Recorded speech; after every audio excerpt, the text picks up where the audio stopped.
for coming to this panel on research for the sake of it. Later on a Sunday afternoon, I'm sure it's going to be well worth the sticking around. My name is Tara McCormack. I'm the chair for the debate. I'll just give a little introduction to the panel and then I'll introduce my speakers. I'll ask the speakers to maybe to give us some introductory thoughts for about 5 to 7 minutes. Then I'll probably ask a question or two of the speakers, maybe see if they want to come back to things that fellow panellists have said, and then go out to you, the audience. No, come back, it's going to be good. Okay, so let me start off with a question. What's the purpose of the university? Now, this isn't what this panel is going to consider.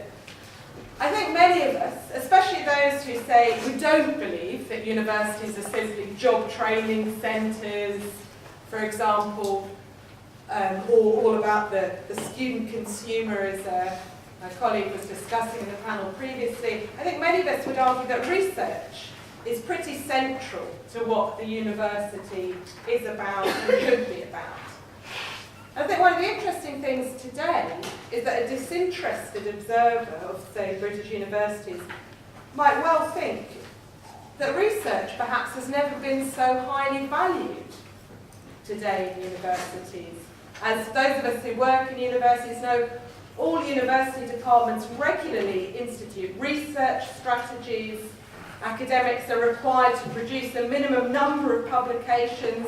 We're all required to apply for grants in a specified period of time. Departments, for example, create research clusters in which academics are encouraged to collaborate and produce research outcomes. Again, publications, grant applications. Individual lecturers are all monitored to ensure they are producing research. There's a vast industry devoted to publishing these kind of ever-increasing outputs, an expanding number of books and papers. So, on the one hand, one could argue research has never been so important to the contemporary university. But the question is raised, I would argue, that are we seeing a kind of triumph of the importance of research as an end in itself? Or is there something problematic going on? Are we seeing research unanchored to kind of any genuine intellectual content, any real pursuit of knowledge for its own sake? Today, although research seems to be everywhere in the university, has it actually lost its value? So those are some of the questions. That's really the starting points for this panel. Now, I'm very pleased to introduce a really good panel to discuss this question and others related. On my left, I'd like to introduce Clive Bloom, who is Emeritus Professor of English and American Studies at Middlesex University.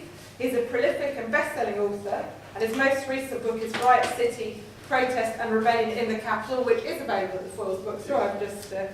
I saw earlier on today, so go out and buy that as well. There's a good plug. On my far left, Dr. Richard Howells, who's a reader in culture, media and creative industries at King's College London.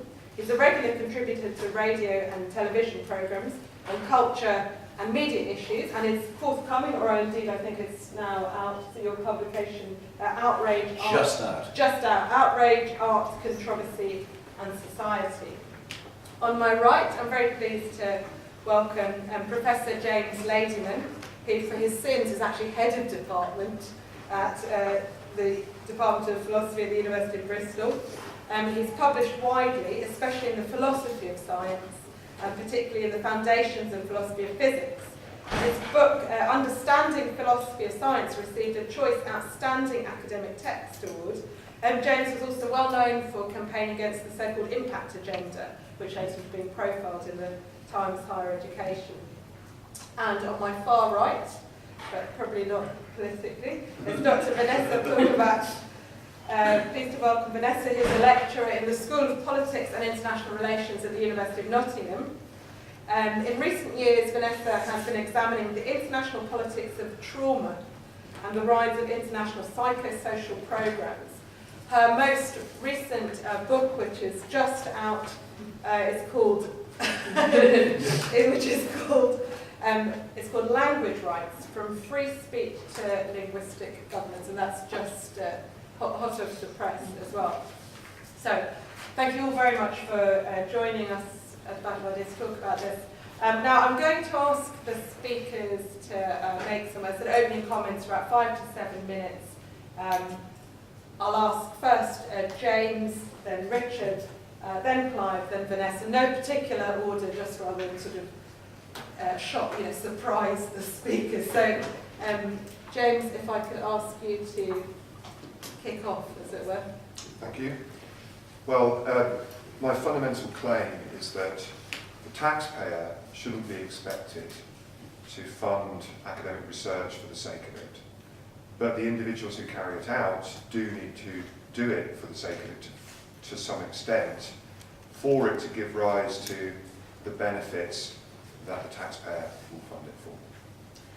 And along the way to establishing that claim, or trying to, I want to make 5 other points. The first is that the context of this is that UK universities, academia, are, or at least were, one of the most successful sectors of UK activity. They contribute a massive amount to the economy, they punch above their weight on the world stage, they are full of academics who are disproportionately cited relative to the funding and volume that they take up. Second point I want to make is that the values and ideals of scholarship are necessary for scholarship to produce the other things that other people who aren't scholars value it for. And that if we adopt the short-term pursuit of impact, we will actually produce less impact. The third point I want to make is that we're witnessing, and have witnessed already, the growth of a hugely inefficient bureaucratic and administrative structure associated with academic research, and an obsession with managerialism, and that is all associated with the fourth claim I'm going to make, which is that we're witnessing the intellectual corruption and degradation and vulgarisation of universities, and kind of anti-intellectualism. And that is perhaps the most dangerous aspect of all of this, that threatens to undermine the ability of universities and academic research to give rise to the things that people who aren't academics value in them. And the last point I want to make is that research doesn't just mean the production of new ideas, it means the renewal of intellectual culture and intellectual memory, and it is scholarship, and that's part and parcel of education, which is fundamentally premised on the idea, at least university education is, that students and academics are engaged in a common purpose together in universities. Okay, well, with respect to the first thing, let me just say that I think in a sense the idea of research for the sake of it, debating whether or not we should have it, is sort of nonsensical. It's a bit like debating whether we should have fun for the sake of it. If you're not doing it for the sake of it, you're not having fun. And it's a bit like that with academic research. What makes it academic research is the fact that it's disinterested, that it's pursued for its own sake. I'm reminded very often when I think about the impact agenda and people talking about the value of academic research and the idea that academics should be pursuing that extrinsic value, should be pursuing column inches in the newspaper or commercial byproducts or TV program offshoots or whatever. It's like the joke about the utilitarian party where everybody arrives and sits down and says, right, let's maximise our utility. No fun is like to be had under such circumstances. Now, of course, research for the sake of it is an ideal which is imperfectly realised within universities. There are very imperfect. The social organisation of academia has lots of faults and flaws. However, disinterested scholarship for its own sake is still a fundamental part of what we do. Loads of us do a huge amount of stuff effectively for free, as if it really was our hobby. For example, refereeing journal articles, editing journals, writing, assessing people for tenure in distant lands, reading students from other universities' work because they're working on a similar area, etc., etc. And that disinterested pursuit of knowledge is part of what makes universities different, what makes university research different from think tanks and research departments of corporations. And the distinctive feature that university research has is that it's, to some extent, self-correcting. It doesn't need external pressure to correct mistaken ideas. Academics constantly assess each other's work and, over time, refine our understanding of the world, often overthrowing cherished ideas. For example, in the 1990s, cosmologists believed that the acceleration of the universe was decreasing, and then they changed their minds systematically across the board because of new evidence, not because of some external pressure, but purely because of the internal desire to know and scholarly values, plus the evidence led to a change of mind. This happens in virtually no other sphere of human activity. Nobody in the financial industries was going to self-correct because everybody had an interest in making a little bit more money before the bubble burst. So what we value about university research is its disinterestedness and its ability to give us the truth free of short-term interest.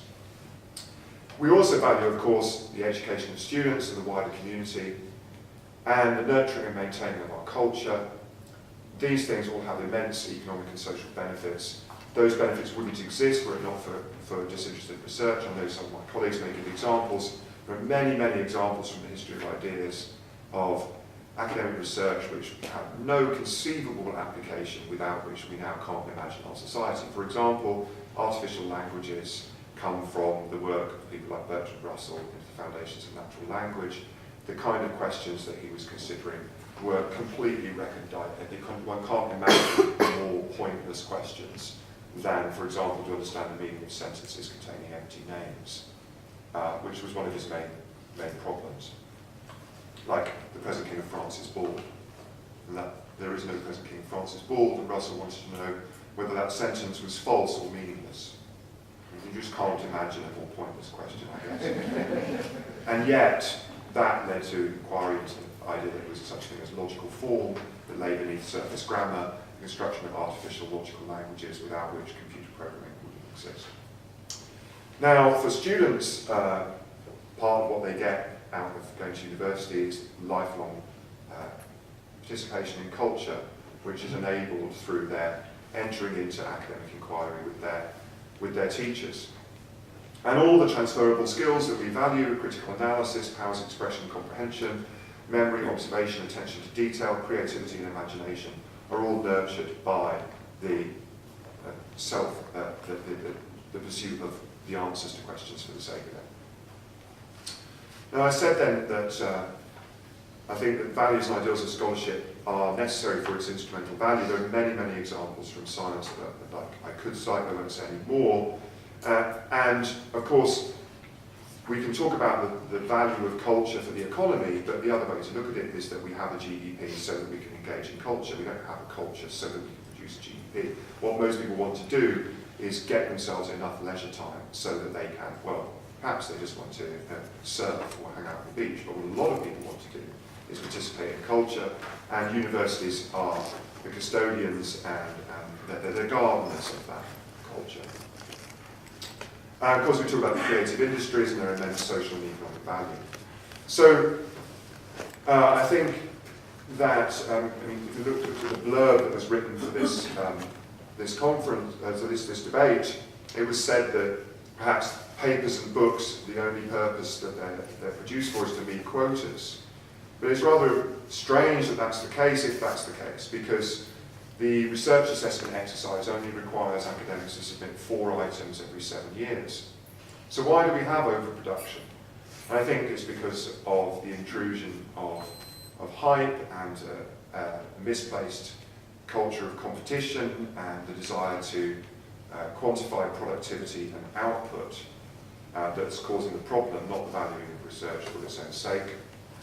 And there are many examples of excesses by the research councils who are now, with their drive to produce research that's supposedly socially and economically relevant, holding all sorts of very expensive meetings, 5 days on digital personhood, all expenses paid, for example. Who has 5 days? They are very much, with their talk of sandpits and sandboxes, I gather that you're allowed to think inside the box if it's a sandbox. They are responsible in large part, as well as rampant managerialism, for what I call the intellectual degradation and vulgarisation within universities. And it's a very great problem as we see hype replacing rigour and the sort of misuse and abuse of language. And the impact of gender gives us lots of examples of that. So, I mean, it's routine to hear people talk about the quantum nowadays, and that you sound really intrigued and you work out they just mean amount. They just want to. They talk about upskilling the students. Hold on. Oh, teaching them, that's right. And so the last point I want to make is that we're very inclined to focus on what I might call horizontal impact. You know, how many people are reading the work that we're producing right now? We should really be focusing on vertical impact. How many people will read the work that we're producing in 100 years' time? And even though it may be a very small number, the point is that there are many, many products of culture which we've utterly and completely forgotten very, very quickly. And the difference with academic research is because it's done for its own sake, because of curiosity, because they're intrinsically, intellectually interesting and rewarding things to study, it will have impact down the ages, even though at present it may seem rather marginal compared to X Factor or whatever. And the final thing I would say is that fundamental principle of the market is caveat emptor, let the buyer beware, and that's in complete contradiction with our understanding of our own activity, where we're engaged in common purpose not only with our students, but also with each other in the pursuit of truth, knowledge and understanding, without which we will cease to have universities and academic research providing some kind of counterbalance to the sort of rather sorrowful state of large amounts of the rest of culture. Thank you very much. Richard. It's a grey weekend, and I'm going to start with an anecdote which involves grey weekends for every weekend and my grey-haired old mother. Because every weekend we have a ritual, family ritual, where I telephone my grey-haired old mother up to Staffordshire and say, "So what have you been doing all week, mother?" And her week in her discreet retirement is littered with educational events. She's always going to something. Oh yes, 2, 3, 4 times a week. NADFAS, where she can learn about arts and crafts, and University of the Third Age, she loves that one. The Music Society, the local music society, has become a big recent favourite. Oh yes, dear, they were giving a talk about jazz. I don't know much about jazz, but I thought I'd like to go. And what I really admire about the way my mother is living out her retirement and her widowhood is that she has this continuing thirst for knowledge, and knowledge for her is an absolute joy, regardless of any positive effect it's going to have about her future employability and value to the economy. And, you know, I rather like that. Then if I apply it to somebody like myself, who essentially does knowledge for a living, nevertheless, not all my knowledge is living related or done for a living. Recently, I was at a wine tasting, a very good wine tasting it was too, and one of my fellow tasters... What's the impact? Well, exactly. My wife will tell you about the impact on my bus journey home, which is a bit meandering. But this wine tasting, so one of my fellow tasters asked a question, and the wine growers pulled out this flip chart and drew a chart of fruit content versus yield as affected by their watering program. I was fascinated. absolutely fascinating. Not because I needed to know, not because it would help the economy or my career, but because it made the wine taste better. And what I want to suggest is that knowledge is something that makes life taste better. Even if we're not going to wine tastings or U3A or the Music Society, even if we were listening to Radio 4, even when Claire Fox isn't on it, we can listen to these documentaries or programs. I wouldn't be interested in that, and we're gripped. But there's a more serious side to it as well. Some of you may know of the work of the American journalist Walter Lippmann, who famously said there's a trouble with democracy. The problem is that most people don't know enough to use their vote intelligently and to participate intelligently in democracy. Therefore, democracy isn't going to work unless we have an educated populace, an educated demos. And of course, he's right. But steering this thing backward, the important thing is that this information, which we either enjoy or find valuable or fundamental to the democratic process, is such that it has to come from somewhere, and that somewhere at source is research. Now, I know that not all research is immediately relevant. I'm resisting the temptation to use academic finger quotes here, because I think if we all had £1 for every academic finger quote we'd probably seen this weekend, or this week, we'd be very rich. I'm sitting on my hands, so I don't do finger quotes. So all research, yes, it is true, it's not all immediately relevant or impact loaded. It's not even all immediately interesting. It's certainly not all immediately best-selling, and it's certainly not even always well-written. I know that the current funding situation for UK research is deeply flawed, and that a proportion, at least, of that which is published in or by British University today is significantly, possibly primarily, published to meet targets. And I know that in cooperating with government research-led research assessment audits, or to our embarrassment, we call them research excellence exercises, which gives me a shiver. It's embarrassing. We academics, and I agree with James, we're a lily-livered lot, and we actively connive at our own oppression. It's like the trustees, more severe on us than the rest of the guards. All this is true. All this I regret. But what I don't want to do is suggest that we throw away the proverbial baby with the proverbial bathwater, because ultimately it seems to me the purpose of research is to increase the intellectual capital of society. And when we do this, we don't know when or how, or sometimes if it's going to be useful, but we need to be ready. We need a ready, educated, informed, and prepared public. And if the value of knowledge isn't always clear in advance, what I would ask you is the possible benefit of ignorance, the possible benefit of not knowing something. And although I'm very much in the arts and sciences and social sciences, I want to quote the 2012 Nobel Prize-winning medic Sir John Gurdon, who at his conference said, I'm quoting, "This work I was involved in the 1950s had no obvious therapeutic benefit at all. It was purely a scientific question. There was no prospect of it being useful to people. But I think it's crucial in this country, continued, that we're able to support basic research, and then you wait a while, and sometimes a long while, and then it turns out that nearly all discoveries of a basic scientific nature will turn out to have some useful consequence," unquote. And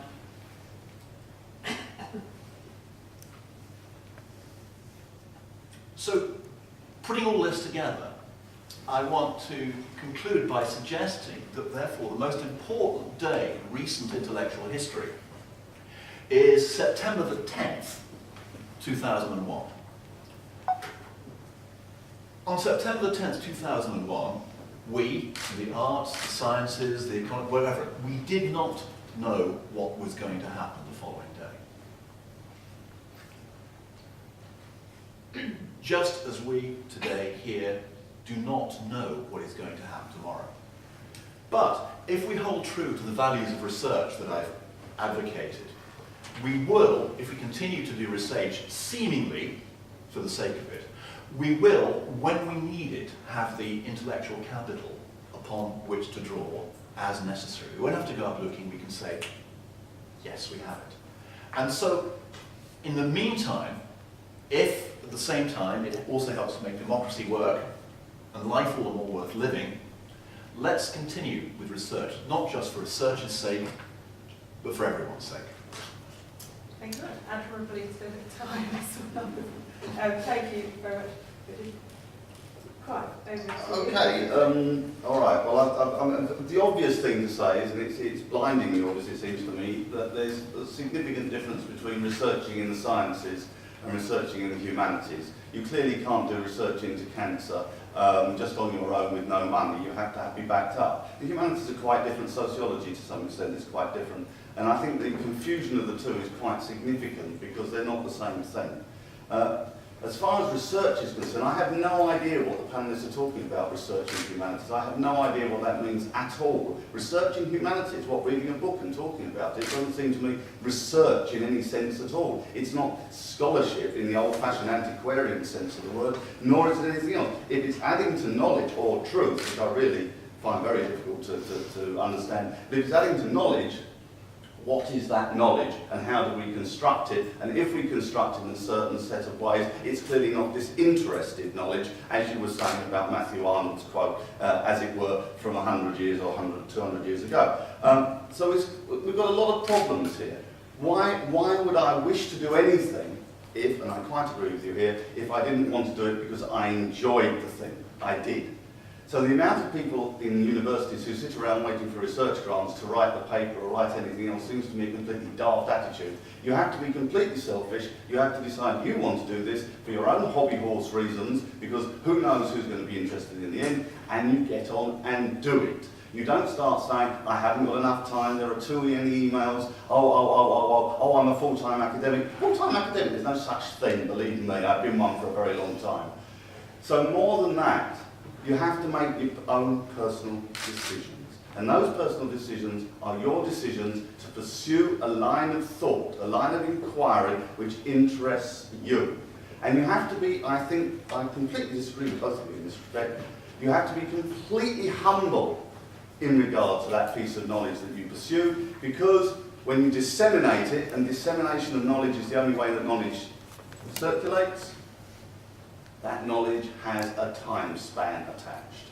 And that time span is usually far, far less than the time span of your lifetime. It's more like the time span of the next 6 months or 8 months. It's very, very quick indeed. If you're in publishing, you should know that.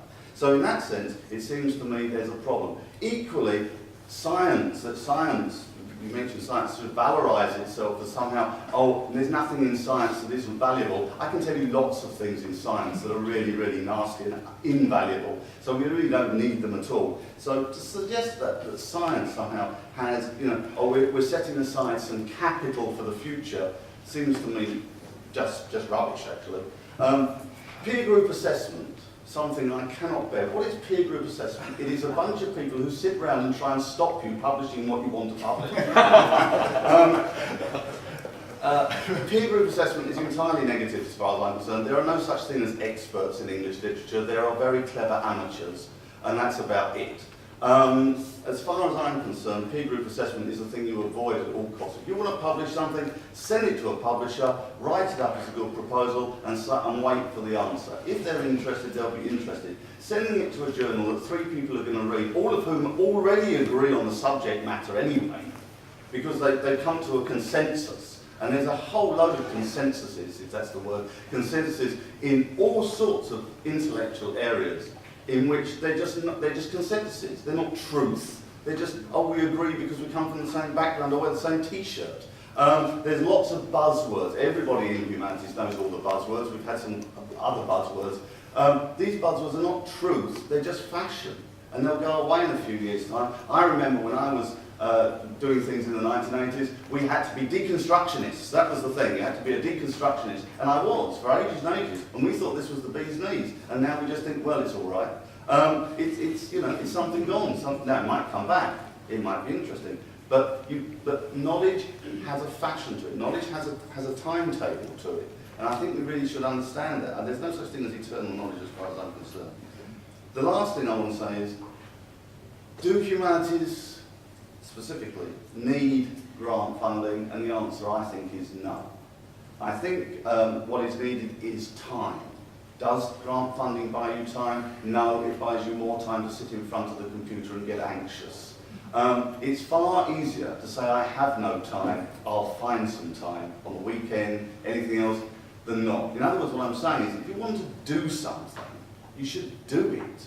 Damn the consequences, damn any reasons for hubs or anything else, experts or anybody else. If you want to do something, do it. And then put it out there and see if people are interested. It is different, I think, when you have to do a group project. If you have to do something in a group because it requires group research, that is, you have to do something in the sciences, physics maybe, or something else, and that's slightly different, only slightly different matter. But I think in the humanities, you need to go there, you need to put yourself out there, and you need to be an eccentric individual. And I think that's very important. I think you need to say, look, this is my idea, it's completely barmy, but if you buy into it, then there'll be two of us who are barmy. And that's the way ideas circulate. You know, Karl Marx didn't ask anybody to support him when he was sitting in the British Library. Well, he did. Engels, actually. On the other hand, Engels was a private person, Engels was earning money, and Engels paid because he believed in what was being produced. He didn't wait for a research grant. So the point I'm making here is that if you want to do things, do them. Very boring comment, but it's my last one. Thank you very much. Vanessa. Right, Shakespeare's love labours lost. I quote him on every module guide that I'm forced to write now. What is the end of study? Let me know. Why to know that? Why that to know which else we should not know? Things hid and barred, you mean, from common sense? Aye, that is study's godlike recompense. I think when we think about that, and I always put it under this long list of learning skills and outcomes and gobbledygook that I'm sure many of us cut and paste from each other because we're expected to today. I think when we look at critiques of contemporary research, and there are many critiques of contemporary research today, there's often a focus on the imperatives of the cash nexus, or the focus on policy relevance, or the bureaucratic frameworks that we're now subject to. And those are obviously relevant. Many of us have anecdotes of going to a research meeting where there's lots of talk about products and outputs, and I remember sitting through one which was very tedious, except for the fact that I rather enjoyed the fact that there was no mention of anything to do with scholarship. It was quite good fun. You thought I could be in a Heinz Beans product meeting here. But I think if we look at that individual and common pursuit of knowledge, of scholarship, I don't think it's just undermined by the cash nexus or some of those external pressures that academics are under, and those are very obvious today. But I think there's something more as well. If we think of that Enlightenment ideal of dare to know, it's rather wobbly. It's certainly wobbly in my discipline. If we look back at C.P. Snow's Two Cultures, he talks about scientists in terms of being much more ready to be technocrats pursuing policy goals. And he highlights, for example, their involvement in things like international development. And he talks about how the humanities is, of his day is quite snooty about the pursuing of policy goals. He talks about how the humanities are very much concerned about pursuing intellectual goals and rather disdainful of direct policy work. He also talks about, and he says, one can take it for granted the one sort of uniting characteristic of the humanities is their strong stand of anti-censorship, a belief in the pursuit of truth and knowledge, even if it's disturbing. That sort of nothing human is alien to me. But I think if we look at, probably from, in particular from since the 1980s, if one looks at the humanities, that there are certain themes which have become problematized. We can see that in the whole rise of research ethics. There's a certain loss of trust in the academic disinterested pursuit of knowledge, a certain sense of the need to circumscribe the pursuit of certain ideas. Or we see, whereas the humanities might be very more ready to be sceptical of the pursuit of economic goals, we see a certain concern to subordinate academic scholarship, now called research, subordinate it to increasingly to social goals. I went to a fantastic panel this morning on medieval history, but you could see a certain pressure to justify medieval history in terms of questioning certain forms of nationalism, and to justify it in terms of support to demonstrate the diversity of Britain. If one goes back to the 1960s and the 1970s, there was a massive controversy over the Camelot project, which Johann Galtung, a peace researcher, was a key whistleblower over. That the Camelot project was funded by the US government, which sought to study developing countries and their risk of revolution. But Mark Duffield at Bristol has noted how there's a certain development, if not the Camelot project, but the development of certain research themes that we're all to be mobilised behind. Different universities or different funding bodies will have those themes, from social cohesion to themes like sustainable development. So there's a certain pressure today, but a certain readiness of academics to sign up to subordinate or see that academic research should be subordinated, if not to the cash nexus, then to certain ethical or social goals. And again, just finally in terms of Clive's points about if you want to do research, just go and do it. Very strikingly,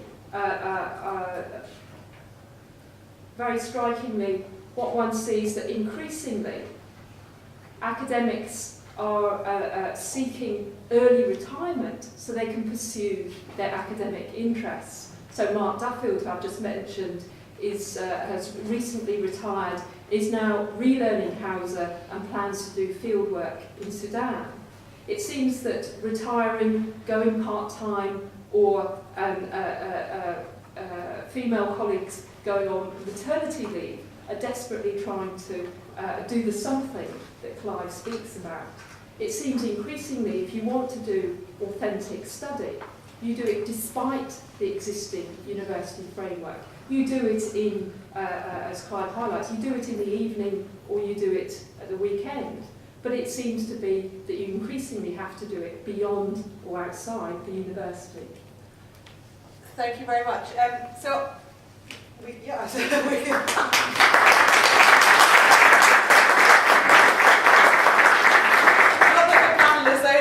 Hold on, don't go, just yet, please.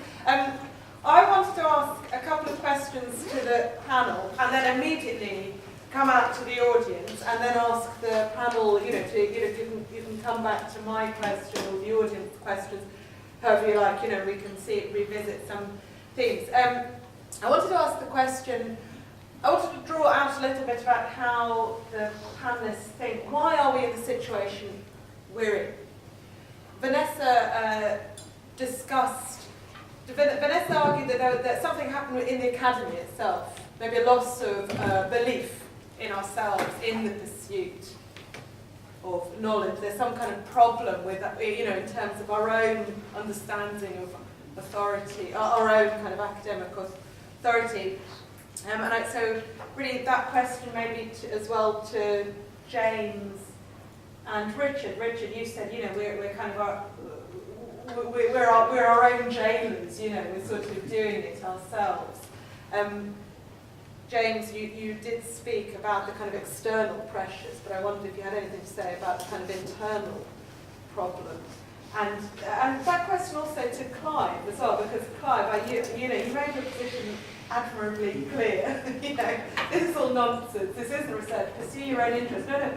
So in that case, how would you understand? You don't answer just yet. You were obviously an academic for many years and still are an emeritus professor. How would you understand? Do you think it's just the hordes of greedy academics desperate to get their hands on that £500 from the AHRC so we can go nuts with it? So I get just a question about how the panelists understand the position, and then also to James and Richard. You both made a persuasive case for the importance of interest-driven research. Now, going back to the question of judgment, would you both argue that anything that anyone finds interesting should be classified as research? Should we judge?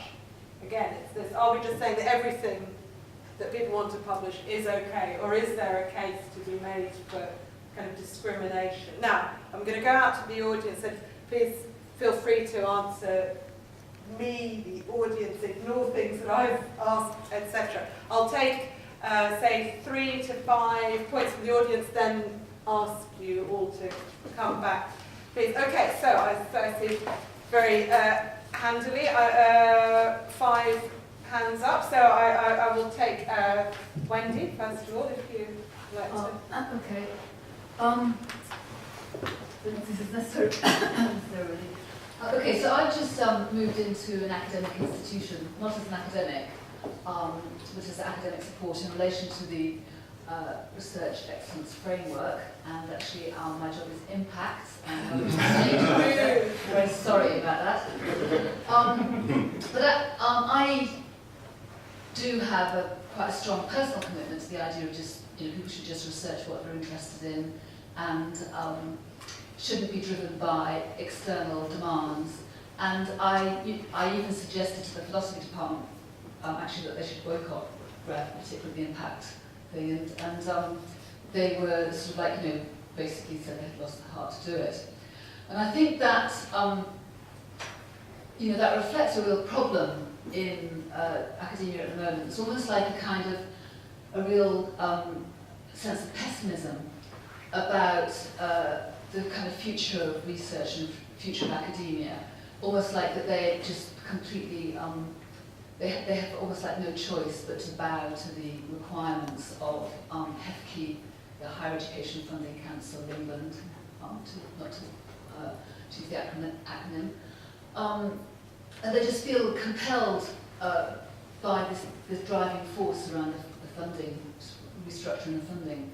So I'd be quite interested from the panel, because you're obviously, I really like what each of you said in different ways. You're obviously very committed to the idea of research for its own sake, one way or another, maybe defining that slightly differently. But the thing that I've noticed in my university is a real generational difference between the academics, older academics who know what that means, and the younger academics who are sort of willing to jump into the new environment and willing to kind of take it and make the best of it for their, obviously for the sake of their own careers, they're sensible people. So how do you think we should go about trying to maintain a sense of the importance of this idea of the academic world being a world where knowledge is defended for its own sake. Thank you. However you define that. I really like the idea of the person hired to sort of manage the impacts. So telling the department, don't bother. It's all right. That's a very disinterested approach. The gentleman next to you in the green, and then I'll come forward. I'd like to ask a couple of questions, make 1 or 2 points. Briefly, one please. they'll be very, very quick. The first question would be, what role do you think that external corporate factors have in universities? I work in a university in an engineering department. I would say that we don't really do research for the sake of doing research. We do research as a consultancy for external companies. Now, the question is where that fits into the whole game and whether we think of universities as a research industry, where their goal is to merely just bandy themselves around to extract funds from different companies, supporting whatever those views are with some kind of technical excellence, whatever that might actually be. The second point that I would like to make is kind of about the fact that any publicity, or from my point of view, any publicity is good publicity in academia. And the question about publishing stuff, the thing about chasing things like H-index and other measures of your quotations and things like that is that it's very easy to get a lot of quotations. All I have to do is write something that's flagrantly wrong. Someone will merely quote me just to say this person's an idiot. They don't know what they're talking about. And you can generate a large number of citations very quickly. So the question is, what question does that pose for us when we think about writing? Okay, I'll take over 3 people who had their hands up. We will come back out as well. Lady back, I'm not sure if you, and Sarah, to you. Yeah. I'm interested in research in the education field. I would say that the vast majority of my colleagues in the school where I work aren't. And the main topics of conversation starting tomorrow morning will be X Factor and who won what football match at the weekend. And I don't think it's just a disinterest. I think there's an active resistance to it. If you try to get any member of the senior management team into any kind of conversation about research, it will be met with a response of that's too deep. And there seems to be an interest really in, I think you talked about the benefit of not knowing is probably to keep doing the things that we're doing rather than to think about changing them. So I just wondered what the panel felt about how do we create that kind of culture of interest, say amongst teachers. Gentleman at the front here, please.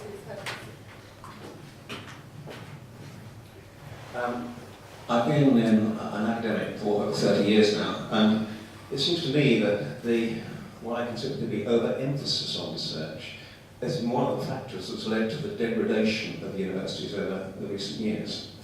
And I say that because, first of all, I would like to distinguish between research and research. It seems to me the purpose of research is knowledge. It's actually to enlighten us. It's to give us greater understanding. Now, I think a great deal of research in science actually does that. I think we've made some extraordinary advances in our understanding of the physical and biological processes in the physical world through science. If I speak about the area of my own expertise, I'm sorry I haven't got scientists on the panel, by the way. If I speak of my own area that I'm familiar with, the psychology and social sciences, most of that research, I would say, is gameplay. It's meaningless. It doesn't actually contribute to understanding. I take Clive's point. It's fashions. One particular paradigm comes into fashion. Psychology is full of fragmentation. I'm not saying there isn't good research in psychology, there is. But a great deal of it, and particularly in sociology and social sciences, is worse than psychology, I would say. Much of it is academics playing games. Much of that research is hardly read by anyone. It festers on journals, in libraries, maybe with 3 or 4 readers. Now that's fine if people want to do that for their own fun, yes, by all means. But the problem with it is it has many negative consequences. First of all, staff are selected for their ability to churn out this research. There are pressures on the kind of research you churn out. You churn out research which is easy to produce published papers on. You don't sit down and think about ideas. You have PhD students coming to you and say, can you give us an idea we can research on? It's not the right way to go about research, it seems to my mind. The best research, say, in the sciences comes from thinking about the issues, theorising, getting a worldview, testing certain features about this worldview. You don't get that in the social sciences. The negative impact is on teaching. Because, first of all, you're choosing people who are not necessarily good teachers. Teaching is not something you get promotion for, good teaching in most universities. It's research. It's not what people are selected for. Teaching, to me, is a vitally important function. It's neglected because most researchers don't really want to do it. They see it as drag its time away from their all-important personal research, most of which is a game. Thank you very much. Clear point. I'm going to ask the panel to come back and then I'll go out again to the audience. I'll ask James if there's anything you want to respond as you spoke first and therefore haven't spoken before. So please feel free to respond to the points, questions, me, the audience, all of the above, none of the above. Yeah, I think the most important thing that's been said so far that needs correcting is what Clive said about peer review and the impossibility of expertise and knowledge in the arts and humanities. I don't know anything about the field in which he's worked, but my experience of peer review is that one of the very best things about academic research is sending a paper that you've worked on to a journal and having it sent to experts who subject it to intense and careful scrutiny and criticism, and then those comments are sent back to you, and that gives you the benefit of other people's experience and knowledge and wisdom and advice in refining your own ideas.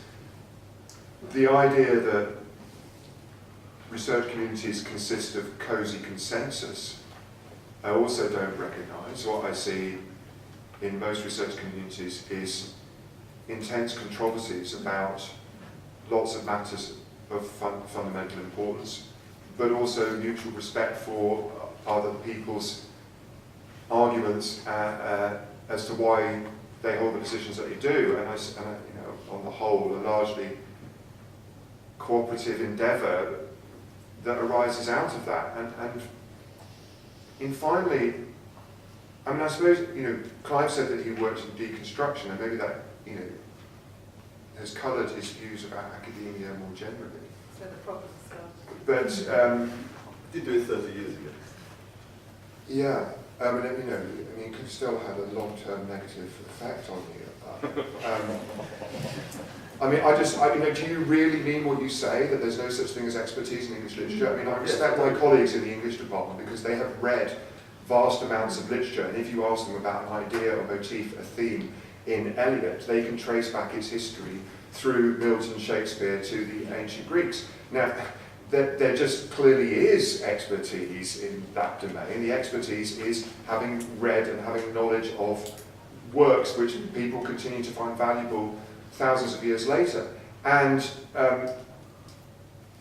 sorry, there was one other thing you said if you want to do research, just send it to a publisher. What do you think the publisher will do with it? They'll send it to an expert in the field to ask whether it should be published based on whether it's full of errors and half-truths and inaccuracies, or whether it's well-informed and scholarly. So, sorry? Wait. James, if you want to... and then I thought really objectionable, actually, playing to the gallery with this comment about take it from me, there are no full-time academics, I was a full-time academic. I mean, your opinion about that is irrelevant. Lots and lots of academics work incredibly hard, work much longer than full-time hours. So don't slander your former profession in that kind of cheap way. It's totally out of order. Okay, before... I can't answer my own question. Yes, you can, in just 1 second. I'll just ask Richard to come back, and then Clive, if you want to... Richard, come back to on whatever you... I'm going to answer two questions which seem to underlie this, which you outlined. First of all, how come we're in the mess we are today? I identify 3 possible reasons. Firstly, as Michael Sandel has argued, we've moved from being a market economy to being a market society. That underlines so much. And so the authority and the innate goodness and virtue and incorruptibility and wisdom of the market has become the new religious fundamentalism, which I think needs to be attacked. Secondly, we're where we are today because of funding or the lack of it. We in academia are kept extremely hungry. Universities are kept extremely hungry. So in order just to survive, you have to do a lot of things you don't want to do, which you do just to keep your heads above water. We could all come up with examples of that.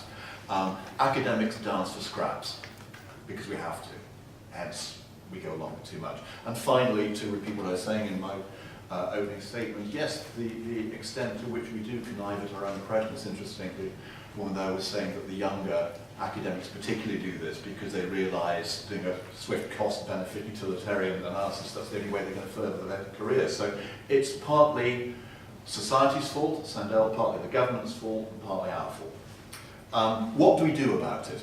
The second question. Well, Clive said, just do it, which reminds me of a Nike slogan. Nike were, of course, endorsed by Tiger Woods, and he just did it, and look what happened to him. I come up with another slogan, which is just say no.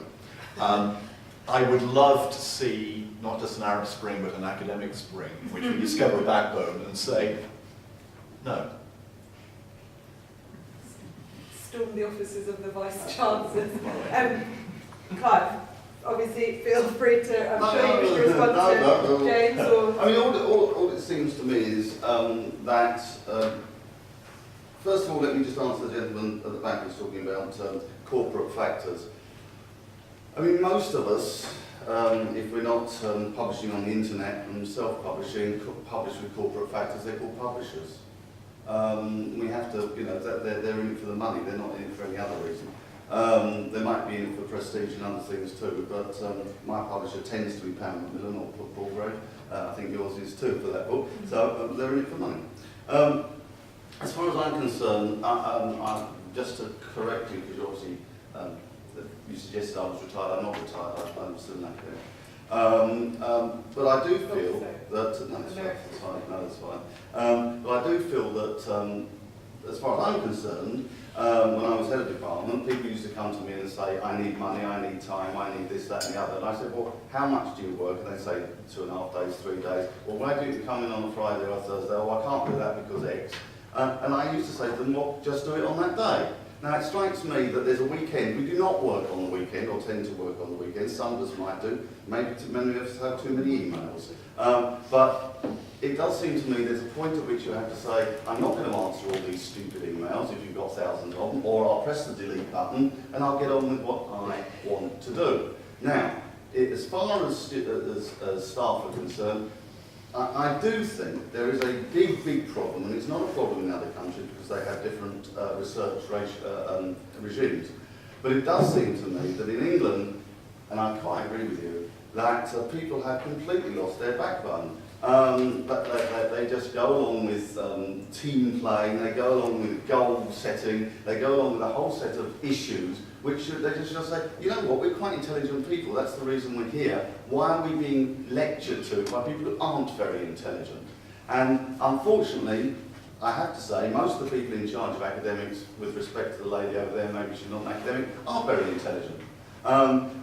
Recently I was talking to someone from a London university, a vice-chancellor, and he said to me, have you written actually all these books that you've got on your CV? I said, yes, I have. And he said, what, with footnotes and everything? This is true, I'll give you the man's name afterwards if you're desperate to know.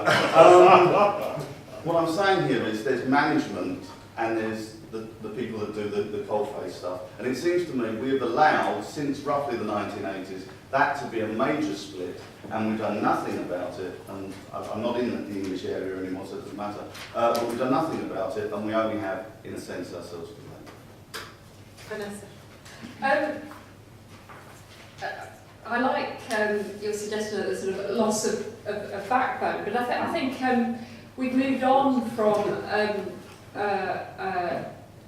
the question of options around certain things. I was told, Vanessa, not applying for research grants is not an option. Not replying to emails is also not an option. Otherwise you'll be hauled up for disciplinary reasons. We can discuss that after. There are certain things you don't have options now, and I think that's really important in terms of the issue around time, and most of us use our holiday to do research. Thank you very much. You can talk to my children about how often I don't talk to them because I'm doing work. I think there are but in terms of the individual that told me not applying for research grants is not an option, I think there is a really interesting sort of disconnect. This was coming from somebody who was a feminist, has been on the editorial boards of Capital and Class, etc. I think that the loss of backbone is coming from senior management more than junior people. Because what I'm really struck by is how many idealists there still are around universities, but they're normally part-time, casual staff, but nevertheless, against the cash nexus, are seeking to pursue the ideals of scholarship. And it's at the bottom end that in certain respects that those ideals are best represented, but unfortunately they're not the younger generation that normally gets hired on permanent contracts. I think that there's there was a question here raised about the distinction, that the downgrading of teaching.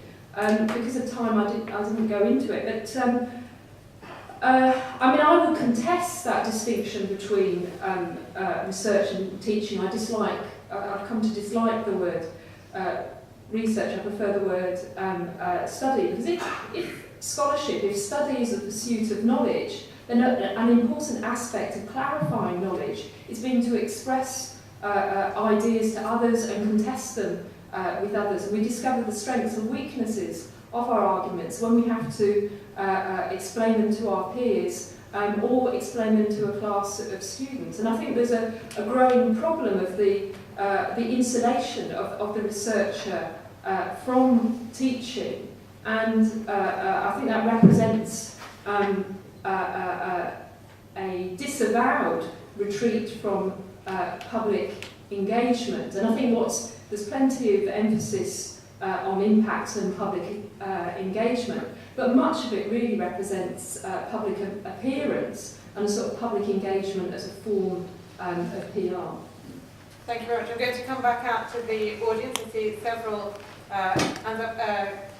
Catherine, lady with the lanyard and the glasses, and then I'll move forward. Thank you. I just want to highlight two things that are happening in my own field, which is education. There's an article that was published about how 7-year-olds respond to the standardised assessment test called I'll Be a Nothing. It's a brilliant little ethnographic study. And it's the way in which children internalise the labels of the assessment levels. So, I'm a level 7, I'm a level 4. What strikes me in my own world now, as we sit doing the ref impact and all the other things, is that academics have internalised that language themselves. So you now hear people say, well, of course, he's a 2.5. This is all to do with grading of the research excellence framework. And academics themselves say, well, I think my book's probably a 1.5 and I'd really like it to be a 2.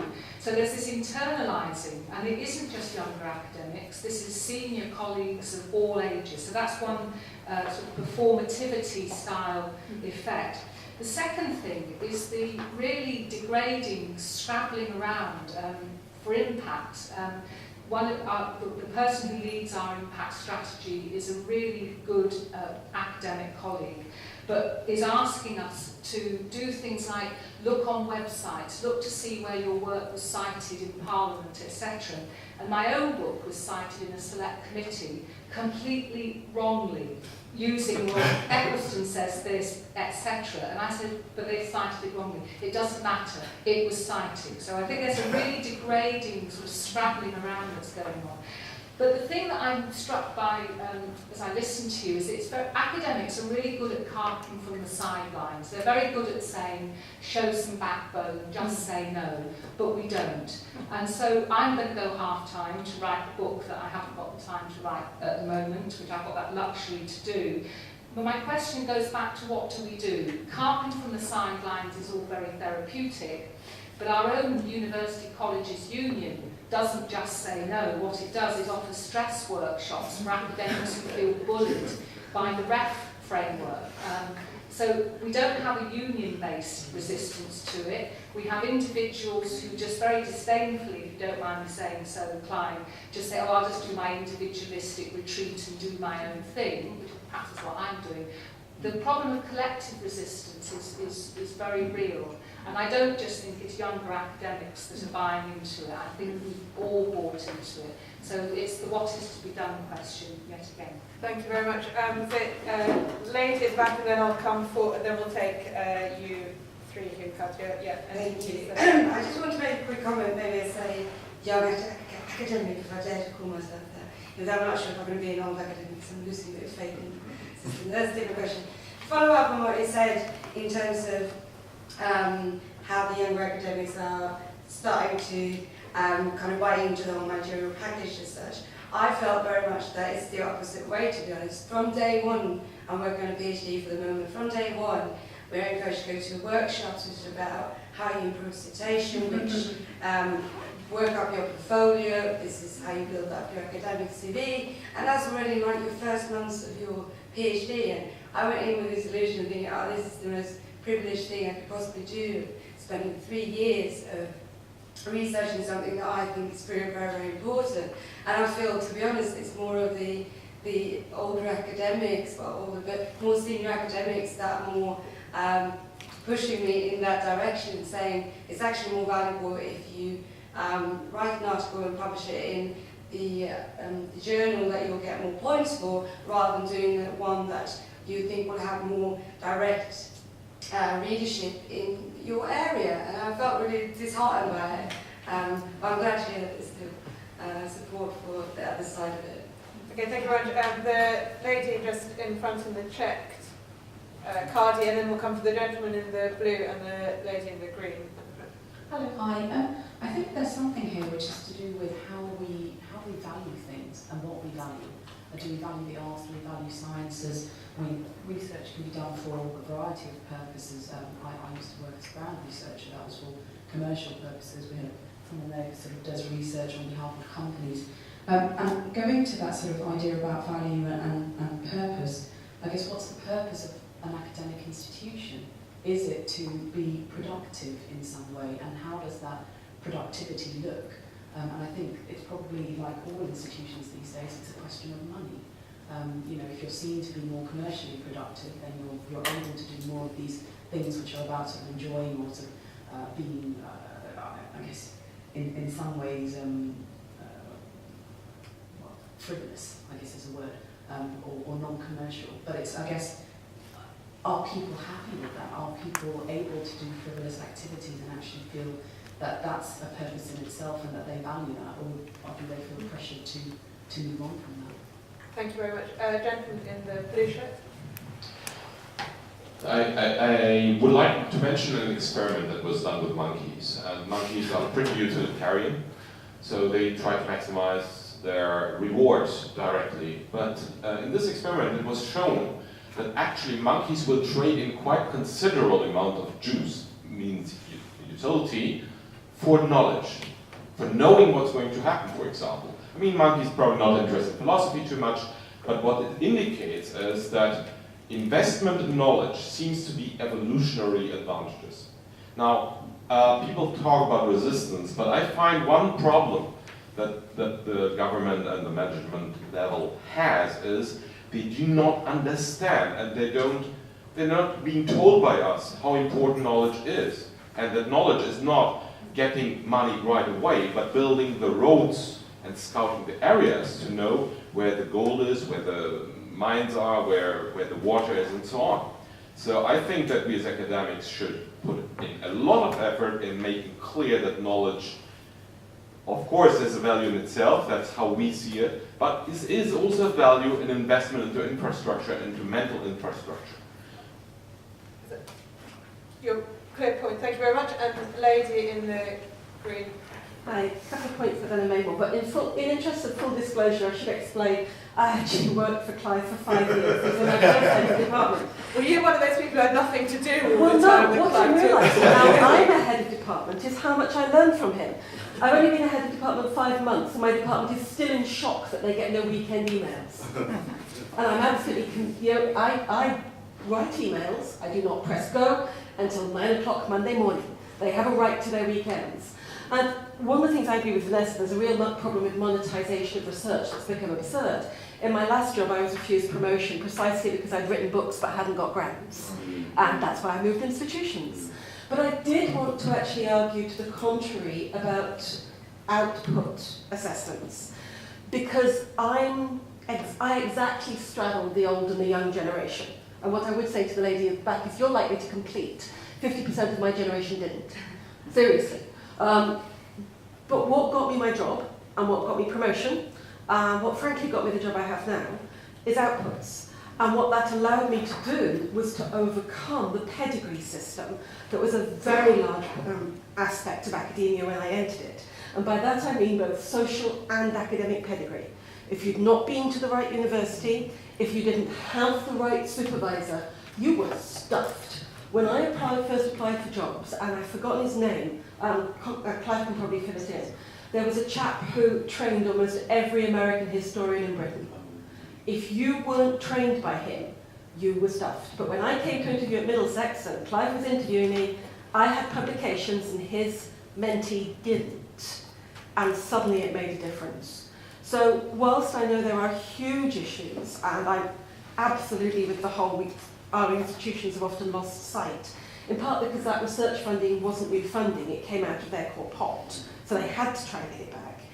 There are still some good things with the more professionalised academia than the one I entered, or the one my much older husband entered, where he could get into Oxford with BCD because he went to the right school.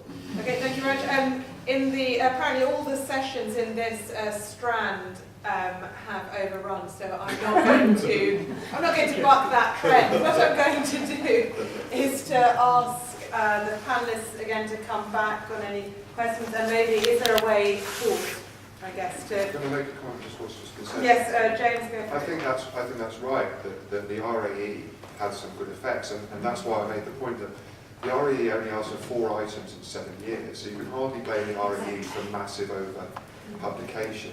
And I also know of cases where, the people used to get jobs because someone would phone up from Oxbridge and say, look, I've got this chap here, he's terribly good.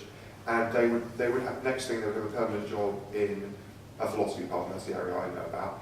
And that job would never have been advertised. It was just created and given to somebody on the strength of a phone call and a network. And that's quite wrong. And I think that's a case where the cure has been better than the disease, actually. I think the RAE hasn't been a terrible thing in that respect, and it introduced a meritocratic element, and it gave people something objective that they could point to and say, no, you have to give this person a job because they've got the publications, as in your own case.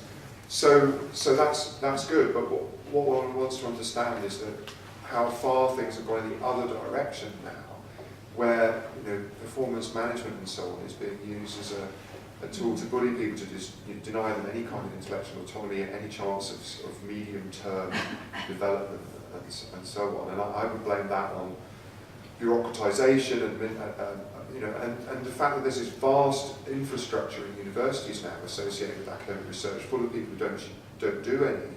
I regularly get bulletins of people who are employed to cut and paste things from different research council and notifications of calls for funding into a single document so they can send them around to us. And then you think that all the universities in the country are doing that, and then all the academics are competing, being paid by the taxpayer to compete with each other to get taxpayers' money, but where the success rate is... taxpayers?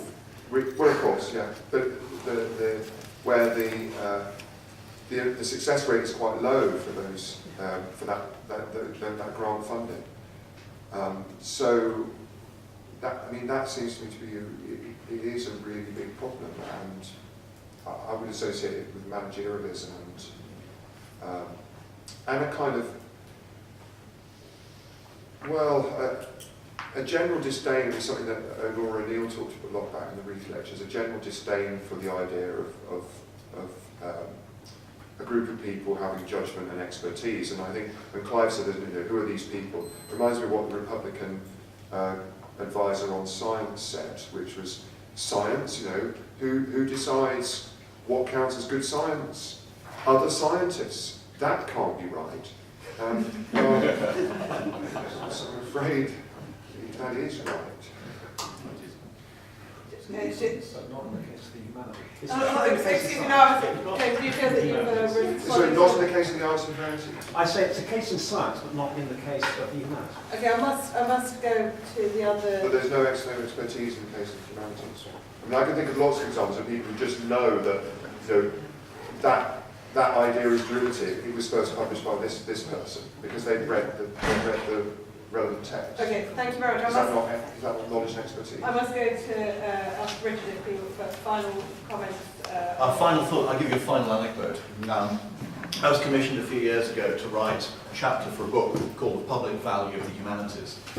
And it turns out that most of the people involved with this book, certainly the editor, were a dissenting faction within or without the Arts and Humanities Research Council, who didn't think much of impact at all.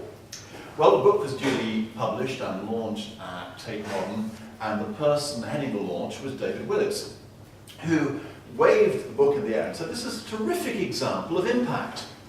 Well, he clearly hadn't read my chapter, had he? And he would have known that there were actually arguments against it. But so I told this story against the whole system to somebody in the hierarchy at my place of work. And I said, well, David Willits says that this article is a very good example of impact. And he said, yes, Richard, but you must understand, David Willits won't be on your REF panel, will he? What does this tell us? I think it tells us that A, a lot of people who are making decisions aren't reading the stuff, and B, that so many of us have become obsessed with playing the game that we've lost sight of what research is all about. Thank you very much. Hi. Okay, as far as I'm concerned, what didn't come out in the discussion, I've worked for the last 10, 12 years now in the cutting edge of political disorder and rioting, and I test my ideas against Anonymous and Occupy most days, so I have a pretty strong peer group who certainly tell me what I don't believe in or believe in. Having said that, I wrote an article which sort of started this off, in a sense, this panel, for the THE some time ago, which was the value of research. And I expected some interesting answers because I was quite vituperative, as I've been today. And I had about 60 replies, most of them from professors who refused to put their real name because they just said, you're a knobhead, you're a knobhead, you're a knobhead. That to me is very interesting. No one wishes to engage in fundamental questions. It's far easier to insult the person who's possibly suggesting there's a different way of doing things. It does worry me a bit. Equally, just to finish off, I do think that the only real impact, if you're going to say impact, and you could use another word quite possibly, it's called dissemination. And it seems to me dissemination is the way to go. If you can get published, believe me, if you're a PhD student, you won't worry about anything else, you'll be flying the flag for Britain. Thank you.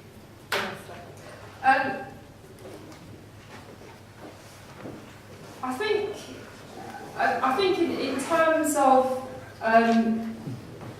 the developments that we're witnessing, I think there is a limit to what the individual can do, but nevertheless the individual can do something. It might not get you promoted, but there's something to do. I'm the department that we were told in terms of research income, I should say, we're international relations, and we're very busy colleagues, doing lots of writing and lots of all sorts of things. We're worse than English when it comes to research income, and the only way that they're getting us to do more is through more research income, as opposed to studying. We're all busy studying, is through coercion. But I think in terms of resistance to some of these developments. I think there is here a fundamental loss of faith in the pursuit of knowledge and other people pursuing knowledge. I think if we're to pursue knowledge, there is an element of the experimental. There is that nothing human is alien to me.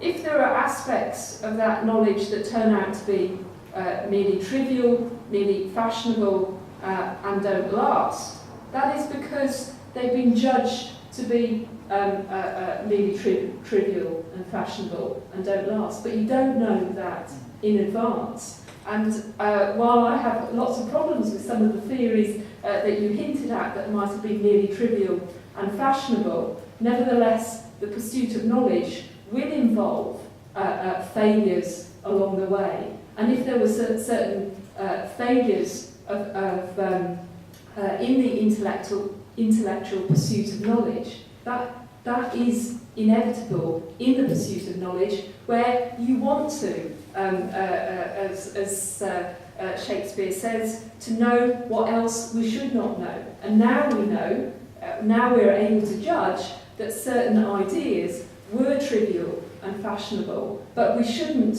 hamper the pursuit of knowledge because we think in advance. We claim to know, we claim to have a godlike position, that we know that certain ideas are going to be trivial and merely fashionable in advance. I think we need a lot more trust in the pursuit of knowledge and a lot more trust in other people as academics or non-academics to be able to pursue knowledge for knowledge's sake. Thank you very much. So it only remains for me to ask you to please join me in thanking my panel. I also forgot to mention this debate was in association with the Times Higher Education, as I see Matthew Rees sitting in the front there, so apologies for forgetting that. So just please join me in saying thank you very much to our panel.